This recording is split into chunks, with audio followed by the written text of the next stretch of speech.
I always seem to be doing videos in the bathroom these days. Anyway, here's another one, the eco bathroom video. I wanted to talk about earth conscious deodorant again. It's in a cardboard tube, it's organic, vegan, made on the Isle of Wight. This time of year, when it's a bit chilly in the bathroom in the morning, it's quite hard to push the deodorant up out of the tube. So I thought I'd give you a couple of top tips of how best to do that. So one tip is just to roll it in your hands like this, so that you use the warmth from your hand. Angela's top tip. Angela is the founder of Earth Conscious. She suggests just squeezing it like this.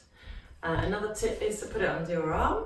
Another one is to put it on the radiator very briefly. You don't want it to melt. And then it should just pop up like this.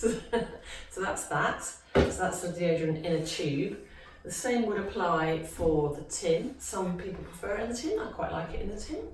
And you can use the warmth of your fingers to rub it like this and then put it on your underarms, or you can use the tip of your fingernail to get a piece of the deodorant, and then you can just use the warmth of your hands to melt it. And then again apply and rub well into your underarms. Now, obviously the reverse applies when it's warm. I keep mine in the fridge if it's too warm. They also have a baby balm, so the same applies with that. And it all smells so lovely and natural. Very nice. Thank you so much for watching. Like and subscribe.